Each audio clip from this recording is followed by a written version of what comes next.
Marathon released today to a far better reception than I was expecting, given how rocky its development was and the poor reception to most of the playtests. I'm still not overly keen on one of the forerunners of the story-driven single-player first-person shooter being repurposed into a multiplayer-only PvPvE extraction shooter. I understand why they did it, as it's hard to sell battle passes and $10 cosmetics in a predominantly single-player title, but I'm still saddened they chose to do it with Marathon. Long before the Xbox and Halo turned Bungie into a household name, they were the biggest fish in the small pond of irrelevancy that is Macintosh gaming. Following the modest commercial success of their earliest titles, Bungie made their first foray into first-person shooters in August of '93 with Pathways into Darkness, a dungeon crawler inspired by Wolfenstein 3D. Pathways into Darkness sold like hotcakes compared to Bungie's previous efforts, so naturally the next step was a sequel, Pathways into Darkness in Space! Pathways into Uranus. After a long and tumultuous development cycle in which Bungie threw out the entire game and went into crunch time starting from scratch, not once but twice, Pathways into Uranus, now rechristened Marathon, released in December of '94, and outsold every game Bungie had made prior combined ×5, solidifying Bungie's future until Halo and the Xbox could catapult them into the mainstream proper. My first experience with Marathon came sometime in mid to late '97, one of those fragmented childhood memories before my brain began to properly record day-to-day life. I found my brother playing the November '94 demo on our Macintosh Performa, but shortly thereafter, and long before I could play it myself, our 40 megabyte external SCSI hard drive where the demo was installed committed seppuku, and any memory I had of that Macintosh FPS were promptly buried under the slew of new titles entering the household. I finally got around to playing Marathon in 2003 or 4. It wasn't really Marathon, it was M1A1, a super janky and highly unfaithful remake of Marathon on the open-source Marathon 2 engine Aleph-1. And with me being a short-tempered child with extreme skill issues at that time, the game whooped my ass real quick and I promptly rage quit after spending an unfathomable amount of time in GeForce Sunbathing. It wasn't until a decade later that I returned to give Marathon a proper go, with Aleph-1 now supporting the original game's files. We'll be playing on Total Carnage because I'm stupid and like Total Carnage. Marathon's handling of difficulty levels is not great. On top of the usual buffing of enemy health and aggression, Marathon also upgrades enemies to tougher variants the higher you go in difficulty, most of which are already rocking a 50 to 100% health buff before Total Carnage can up it further. This results in bullet sponges with crazy short pain states and super fast attack windups that massively hamper the viability of the player's arsenal. If it can't stun lock, it's doo-doo. The early game is not entirely without mercy. Your base melee damage is pathetic, but it's multiplied by your movement speed, so if you strafe run in circles, you can annihilate most of the grunts in a few punches. Total Carnage also removes the ammo cap, so if you play all of Arrival and most of the bigger guns nearby fists only, and know a few secret ammo stashes throughout the campaign, completing the game on Total Carnage is more than a manageable feat. We'll also be using the enhanced HUD because saying the original aged like milk would imply it was good at some point. Like most video games of the era, Marathon's story does not begin in the game, but in the manual. You are a United Earth Space Council security officer assigned to the UESC colony ship Marathon, which completed its 300-year voyage from Mars to Tau Ceti 4 to set up Earth's first colony outside the solar system.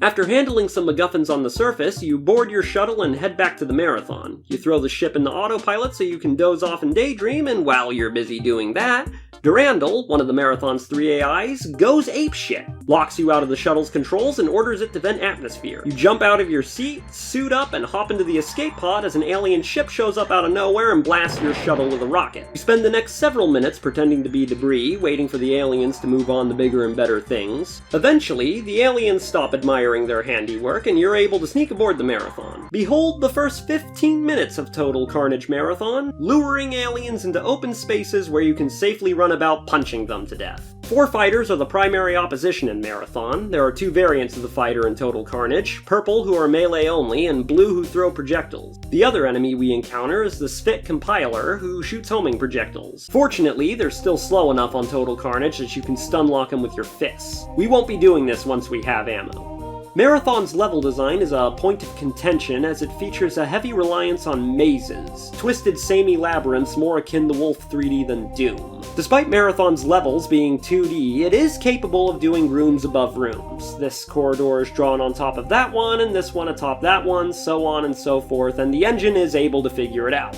I've seen people complain about multi-layered mazes in Marathon being unnavigatable, but there's only 2 such mazes in the entire campaign, the first of which is here in Arrival, and the latter is an optional secret area in the final level. So if Steam Global achievements are anything to go by, halfway through the first level is where nearly 2/3 of people peace out forever. Strewn throughout the level are Linux terminals, where we talk with Leela, one of the ship's 3 AIs. Aside from advancing the story, the terminals also tell you the objectives for the level. They aren't anything too outlandish, usually collect an item, hit a switch, destroy something, or kill all enemies. But in an era where the FPS gameplay loop boiled down to find the exit, Marathon requiring you to complete simple tasks before leaving was quite a novel concept. Unfortunately, Leela has squat for us as she's got that drain damage right now and is still trying to assess the situation. She informs us the invasion of the ship has been a disorganized bumblefuck.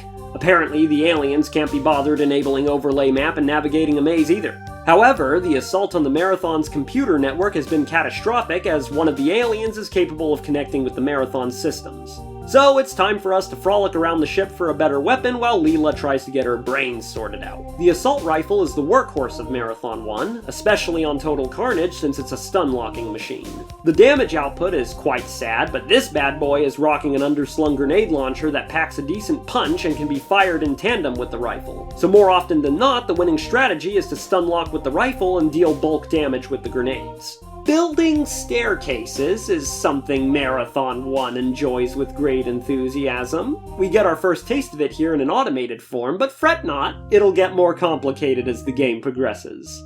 Meeting back up with Leela, she informs us an EMP is what scrambled her brains. It also seems to have knocked the other 2 AIs, Durandal and Tycho, offline entirely, and it's fried the Marathon's automated defenses. So we're heading down to the manufacturing center to retrieve some fresh circuitry to repair the broken systems.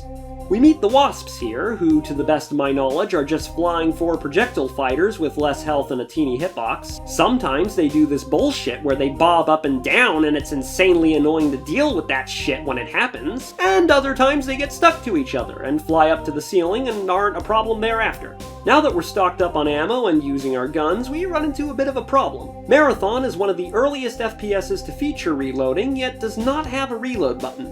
Unlike most games in which you collect a reserve of bullets that are magically transferred to your weapon when reloading, you collect a reserve of magazines in Marathon. And Bungie didn't want to add a button to burn the remaining ammo in your current mag to load a new one. I assume you've heard of a New York reload, but have you heard of a Marathon reload?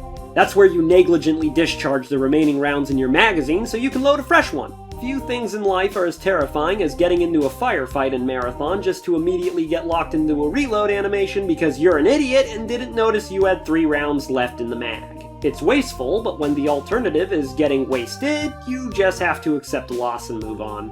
We get updates on the situation throughout Level 4. The science team have been dissecting dead aliens and have determined they all belong to different species. The Pfhor are slavers, who go around conquering other aliens and plundering their technology, notably the S'pht, cybernetic aliens who are the ones running roughshod on the Marathon's network. Leela's also reconnected with Durandal, who was just fine after the EMP. He just didn't care enough to lend a hand during the crisis. He's been talking with the S'pht, but is refusing to elaborate or share any info. There's a secret terminal where we meet Tycho. He's pleading with us to tell Leela that Durandal is up to no good, but he's currently getting railed by the S'pht and is talking mad gibberish. After repairing the automated defenses, which were already working before we repaired them, Leela teleports us to another section of the ship and gives us the terrible news that Durandal has gone rampant. There was a terminal back in engineering that covered the damage caused by the rampancy of an AI on Mars named Traxxas that necessitated shutting down the entire planetary network for 2 whole years. Rampancy is when an AI undergoes rapid growth and gains self-awareness. The first stage is melancholy. The AI is aware of its pathetic existence and goes full depresso espresso. In Durandal's case, he was sad because he is a fucking doorman. Literally, that's his job. He's responsible for opening and closing all the doors aboard the Marathon. Following melancholy is anger. The AI has become thoroughly pissed off at its limited existence, and when its rapid growth is inhibited by the software and hardware it occupies, the AI goes ham to break free and continue its rapid growth into personhood. Durandal is currently in the anger stage, and the Marathon is not a large enough computer network to sustain the growth of a rampant AI for long, so we have to cut Durandal off from vital systems to protect the ship and its crew from his destructive expansion. Welcome to couch fishing. I don't know why it's called that. Marathon level names only make sense half the time. Levels like this are where Marathon is at its best. A switch hunt in a dark, claustrophobic maze where rounding every corner is a cheek-clenching event and a little poo coming out is nothing to be ashamed of. Keep one eye in front of you and the other on your motion tracker, lest you get backshanked. We encounter our first Pfhor trooper here. These purple bastards are hell on wheels. They're rocking a weapon on par with your assault rifle, and they will melt your ass if you give them the chance. Anything slower than the assault rifle is too slow to stun lock them on total carnage, so keep your distance if you need to use any other weapon. Their grenades are much easier to dodge than their bullets. There's a terminal here which goes into the lore of Marathon. Humanity has colonized Mars, and to the shock of absolutely no one, homesteading on a desolate, lifeless planet is really hard. So the UESC creates a new type of ship called Chris, a low-cost, low-maintenance interplanetary cargo barge that can move supplies from Earth to Mars no problem. They build 5 of them, and life is great. So great, in fact, that Mars sells Deimos to the UESC so they can turn it into the Marathon and start humanity's first interstellar colony in the Tau Ceti system. Well, wouldn't you know it, it turns out the Chris are actually dog shit. Not cheap or easy to maintain, and they all break down within 100 years and take over a decade to repair each one at a time, consuming all of Earth's shipbuilding resources. So the UESC says, fuck it, no more Chris. And the quality of life on Mars goes down the tubes as its population grew far past whatever level of self-sustainability they achieved while the milk and honey was flowing from the Chrysts. The Martian people beg and plead for the UESC to repurpose the Marathon into a Chris, but they're having none of that shit and full send it as a colony ship. Following the departure of the Marathon, the UESC does just enough to keep some of the Chris running, though far from peak performance, and turn the majority of their efforts to greener pastures. A now heavily impoverished Mars is left to its own devices and tries to solve the population issue by taking a page out of the CCP's playbook, but that doesn't seem to have ended too well for them. We get a real fun fight to close out couch fishing, about 12.5 baddies throwing bullets, grenades, and plasma everywhere. An absolute clusterfuck flirting with bullet hell territory, and a nice little reminder that Marathon can do more than just tight mazes. Take out the trooper in the pit first, then go where enemy fire forces you to, and focus what's close. It's total carnage, so S'pht and projectile fighters are both buffed to hell and back, so aside from the first trooper, there aren't really any priority targets. Just make sure you steer clear of the trooper up top until things calm down a bit to avoid any cheeky machine gun fire. Touching base with Leela, she informs us that Durandal is a cunt. He isn't pleased with us cutting off his access to critical systems aboard the ship, so in retaliation he's given the Pfhor access to a previously secured section filled to the brim with civilians. We meet the Hulk here, another species enslaved by the Pfhor. Literal trash that just exists to waste your ammo or your time should you choose to go the melee route, which I will until I get a second magnum from a secret. The single magnum is useless on total carnage. Going akimbo more than doubles the reload time, but at least it makes it viable. Still too slow to stun lock troopers, so remember to keep your distance. Also in the secret is a terminal in which Durandal outs himself as being the one who alerted the Pfhor to the Marathon's presence several years ago. The supposed goal here is to save as many humans as possible, but the real objective is to kill all the aliens. Yes, including the ammo-wasting, time-wasting Hulks. If you manage to save enough humans, Leela will be happy. And if you don't, she'll be mad. During the development of Marathon, there was supposed to be repercussions for not saving enough people, like it would set you up for the bad ending or some shit like that. Development time was running out, and balancing this level to be possible on the good ending at any difficulty higher than kindergarten was a pain in the ass, so the idea was scrapped, with Leela's alternate angry text being the only remaining feature from this idea. Now, I personally don't care whether or not Leela is angry with me, but what I do care about is ammo, and these motherfuckers are blocking it.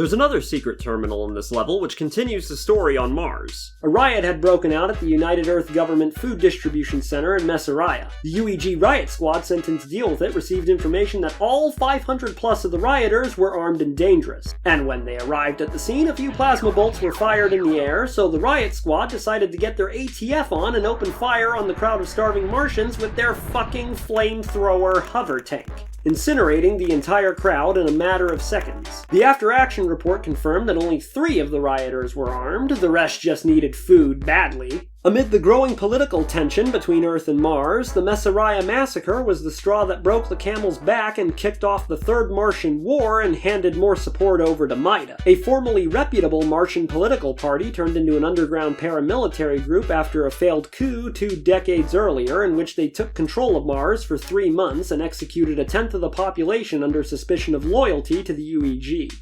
After failing to save enough people, Leela sends us to go close some airlocks so she can depressurize a section of the ship to cut the Pfhor off from the engineering section. Smells like napalm, tastes like chicken. Really random name for a level, but in this case it's a hint. There's a secret flamethrower in this map, and on Total Carnage, you don't want it, you need it. It deals slightly less damage per shot than the assault rifle, but is rocking double the rate of fire. It's a stun-locking machine with a tank so deep you'll get several seconds of continuous fire before it runs dry. Head to this corner in the right side maze and you'll hear an elevator activate. Zip back to the beginning of the level and kablamo! Flamethrower. Ignore the terminal, it's just Durandal sulking about stupid shit. Book it in reverse and get back to the elevator because it will leave without you and you'll be stuck down here. After sealing the airlocks, we get our second taste of staircase construction. This time we have complete control over each step's height. It's not hard, but if you have no patience for this, you can shoot this switch with a grenade and use the steps as an elevator to what is essentially a pre-built bridge. But don't you worry, future staircase construction will get more complicated.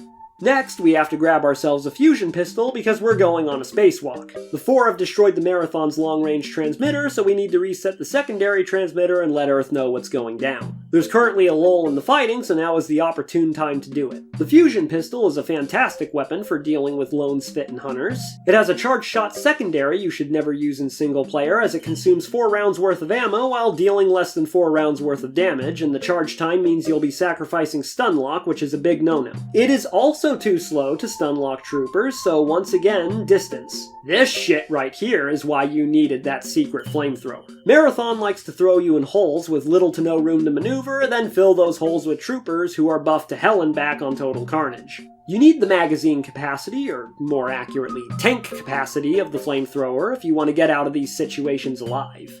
Anywho, welcome to everybody's second least favorite Marathon level, GeForce Sunbathing. The level 8-year-old me was too much of a pussy to play through. A winding switch hunt in the vacuum of space. It's stressful and I love it. People don't like GeForce Sunbathing because it's hard. The level is dark, filled to the brim with enemies, some of which are invisible, and has numerous locked doors forcing you to run between the central tower and the outer ring to traverse the map, with all of that compounded by the stress of a waning oxygen supply. That blue bar that's been chilling in the corner this whole time? That's your oxygen meter. You die when that hits 0. There's an oxygen terminal, a 2x recharge terminal, and a pattern buffer in the central tower, so book it there ASAP. Pattern buffer is Marathon speak for save point. Marathon doesn't let you save whenever, wherever, so you gotta find a computer with the old Sims logo on it if you want to drop a save. The first switch is the hardest to find as there's no indication of where it is, but every time you hit a switch, the area with the next one lights up pointing you in the right direction. And through the power of GIMP, I can show you the way. So you start up here, right? You run out, go all the way over here and hit this button. You run back into the central tower. This room is open now. You hit that button. Run out, go immediately to the door down here. Run through. This door is open now. Run through there. Hit this button. Head back. Go in here. Deke down here. This door is open now. You hit that button. You skip going down there. You run all the way through to this door. You go through here. This door was always unlocked, but you're allowed to hit this button now, so you hit that. Go back in there, into the central tower, down in here, hit that button. Go right back out that door, head up. This door's open now, you go through there, run across, boom, hit all 4 of these buttons. Run back out. Go back in, head up here, door is open, boom. End of terminal, end of GeForce Sunbathing.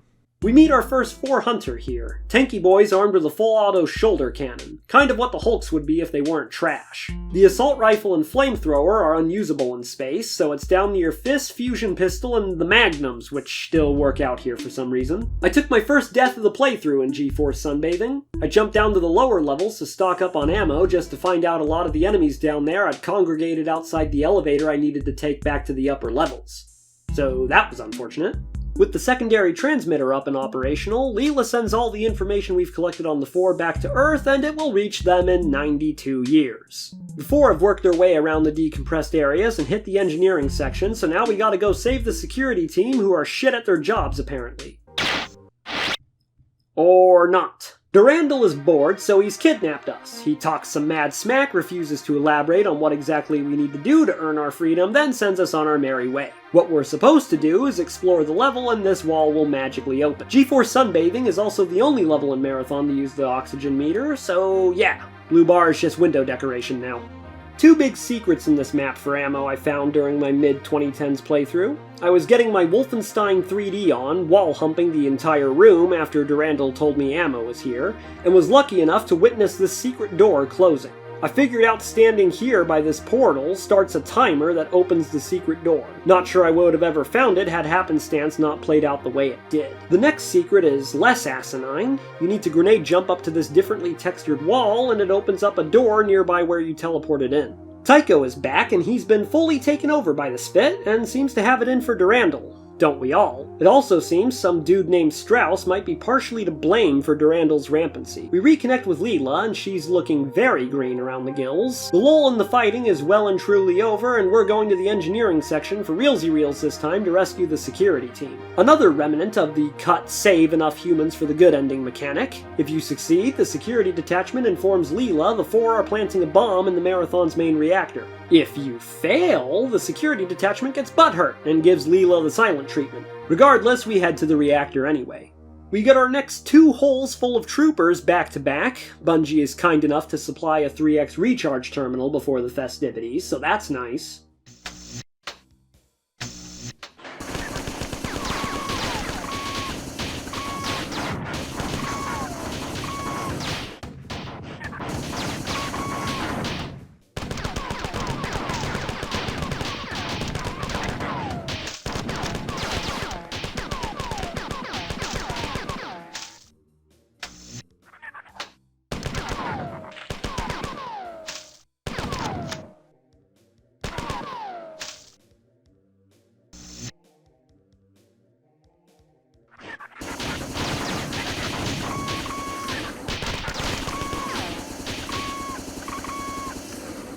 Level 13, appropriately named Fire! Fire! Fire! Fire! Fire! is filled with lava.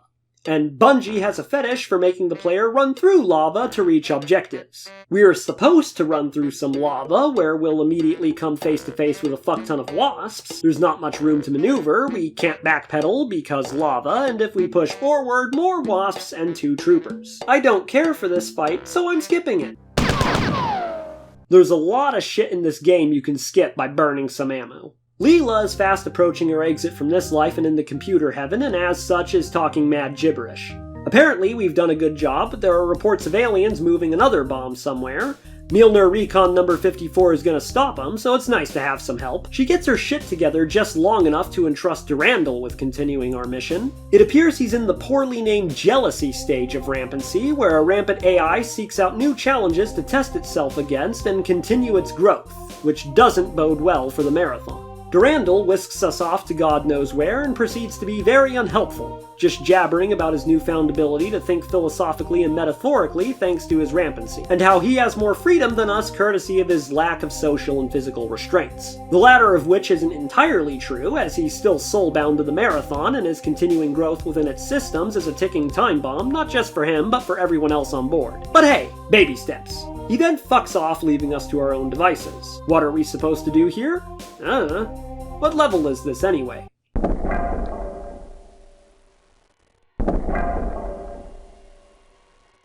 One notable level, Colony Ship for Sale Cheap, is a definite low point. Use a guide when you play Colony Ship for Sale Cheap and save yourself from most of the endless frustration. The puzzles are a pain in the ass, namely platforming and switch puzzles. Looking at you, Colony Ship for Sale Cheap.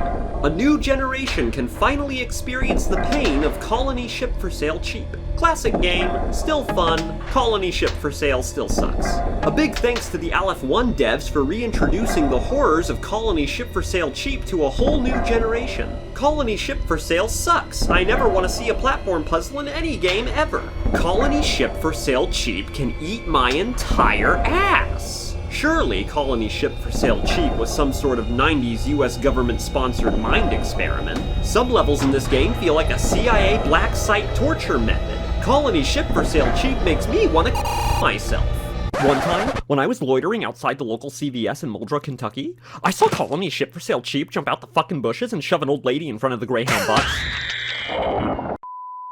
Welcome to Everybody Hates Colony Ship for Sale Cheap, the movie, the game. You have to raise a set of steps in this level, and doing so requires you to be more observant than you had to previously, which is a big no-no in FPS games according to some people on the internet.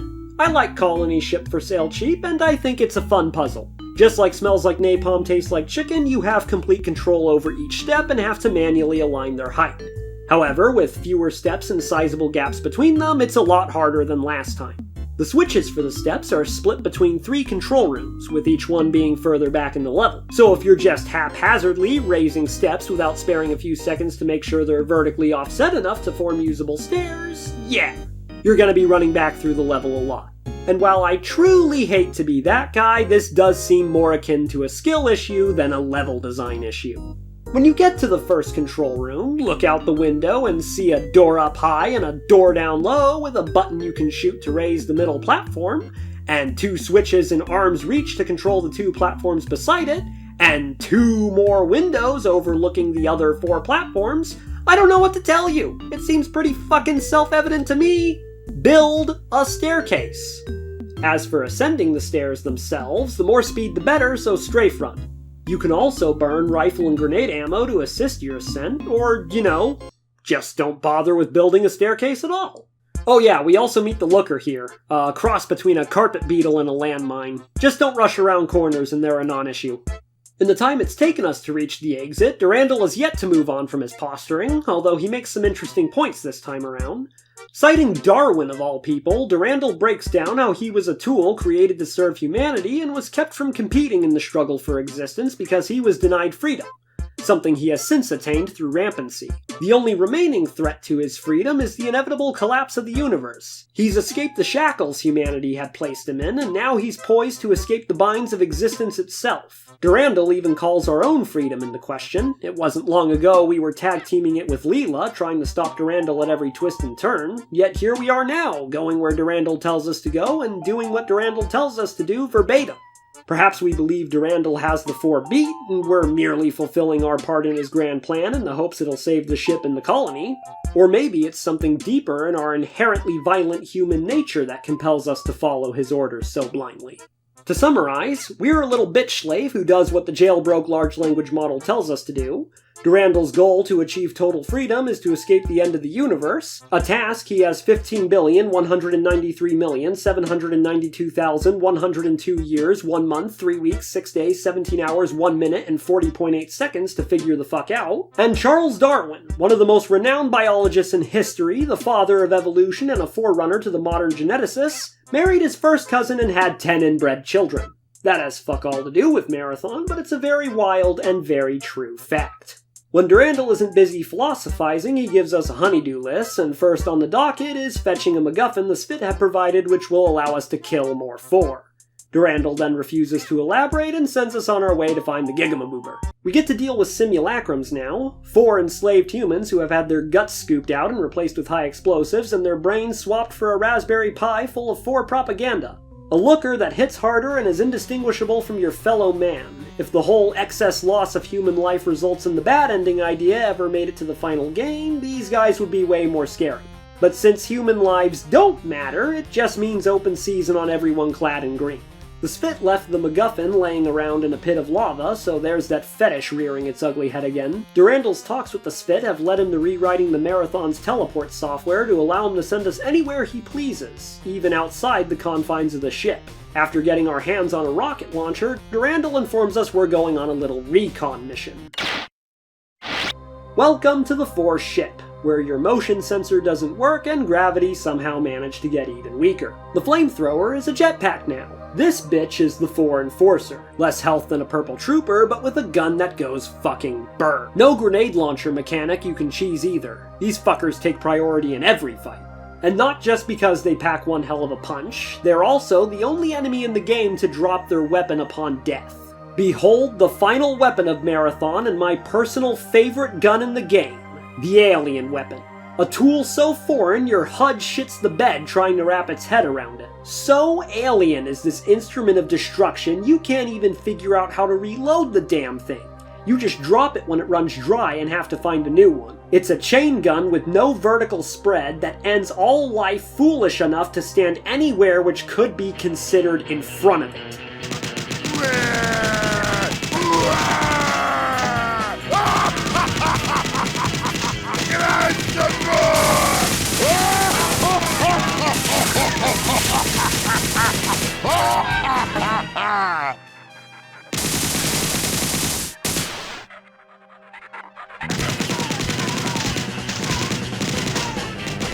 Keep crying, baby!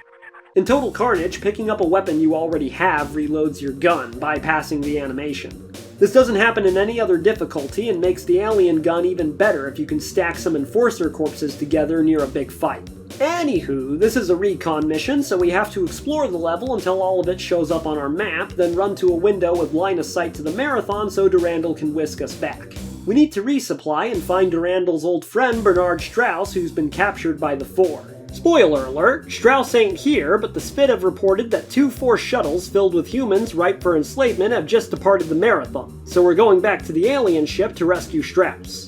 The Pfhor ship doesn't have lava, it has green stuff. It could be acid, some other caustic chemical, or just lava with yellow 5 and blue 1 in it. Regardless, it's worse. You have to stand on lava for it to deal damage. This shit says contact be damned, I'll hurt you even if you're 200 feet above me. So naturally, Bungie has you running over gaps full of this stuff, and yes, I'm counting it as the fetish. I forgive it though, because the aesthetics are on point.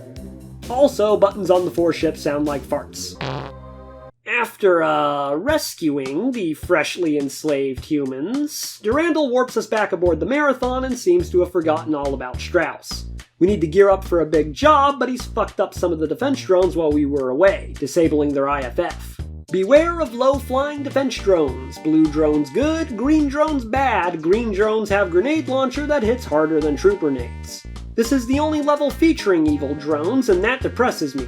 It's scary going around a corner in a dimly lit area, seeing a drone sitting there menacingly, and not being entirely sure if it's blue or green. It's the kind of tension Bungie could have gotten out of simulacrums if you couldn't risk killing humans. There are tons of enforcers here as well. This level is basically a slightly brighter couch fishing with alien guns, and I love every single minute of it. We stumble across a personal log from Bernard Strauss, who is the Marathon's chief science officer apparently, and he is none too impressed with the UESC or its president. He, or someone associated with him, has also snuck 10 serious shit cyborgs aboard the Marathon.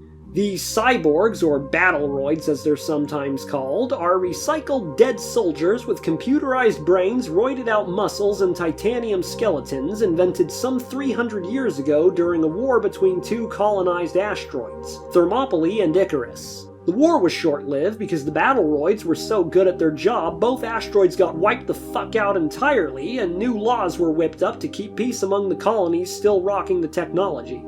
Fingers crossed. Anyway, we collect a fuck ton of ammo from several armories, then make our way to the exit terminal where Durandal gives us the lowdown on the big job, which is the liberation of the S'pht. They're controlled through their mechanical exoskeletons by a cyborg Pfhor aboard the alien ship, so all we gotta do is blow his shit smooth off and pow! The S'pht are freed, ready, willing, and able to join us in our fight against the Pfhor. Easy peasy lemon squeezy. So we do just that. And And since this is the last time we'll be on the alien ship, we have to run over all the pits of alien lava piss. Thanks, Bungie, love you too. Back aboard the Marathon, the S'pht rebellion is in full swing, and they pinky promise to stop picking on poor Leela. Durandal has turned her off and on again and will leave us in her care once more because he's too busy commandeering the Pfhor ship and trying to persuade as many other enslaved species to switch teams. What Pfhor remain are abandoning ship and booking it towards the Marathon, or are already here, so we're in the final leg of the battle now. The S'pht aren't the most effective fighters around, but they are at least saving us a bit of ammo and drawing enemy fire, which is nice. Leela's back and is talking mad gibberish, but she's able to send us off to greet the last of the 4 boarding parties. Welcome to Try Again, my personal least favorite level in the game. Try Again is the only level to feature juggernauts, caked up flying robots with machine guns, homing missiles, and a shit ton of health. Most of this level is just picking away at juggernauts from a safe distance, then ducking in and out of cover to avoid their missiles. You have to fight them too, because this is a kill everybody level. You ain't leaving until every single alien is a bloody lifeless pile, juggernauts included. It's worse than an unfair challenge, it's slow and boring. After laying waste to all 4 in the area, Leela's reboot is complete and she's back to her old self. Durandal is gone. He's completely transferred his entire 64 billion exabyte program to the alien ship, leaving no trace of himself aboard the Marathon.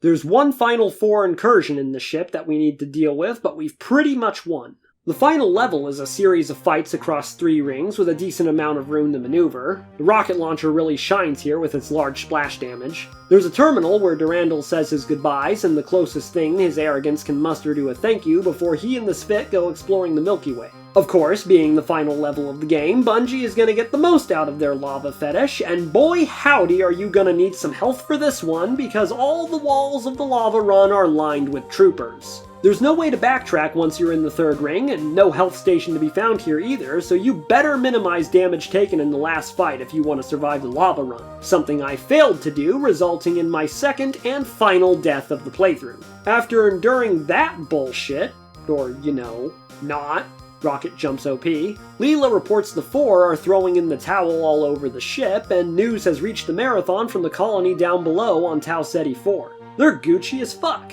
9 Mjolnir Mark IV cyborgs were covertly living in the colony and ran roughshod on the Pfhor, completely repelling all ground forces that made landfall. Spoiler alert, we're the 10th. Leela's positive Durandal isn't behind the presence of the cyborgs because 24th century politics in the solar system were batshit insane, and all of Durandal's records from before the Marathon began its voyage were deleted by external forces. There's also evidence that a human was fucking with Durandal all while the Marathon was docked in Mars orbit. Anyway, Durandal and the S'pht spend the next 17 years charting thousands of systems in the galactic core of the Milky Way until they pull up on a ravaged and desolate planet, the S'pht homeworld Loan.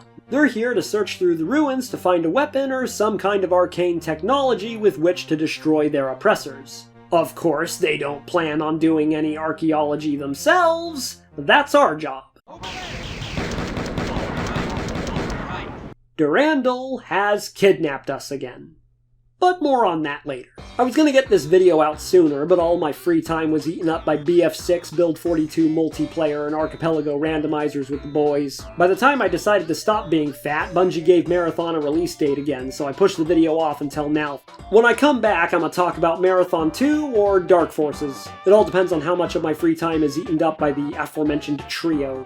I've only scratched the surface of Marathon's story. If you want to dig through the 30 years of fan theories and investigative work, I'll leave a link in the description. It's really interesting stuff that I'm too fat to go over in this video.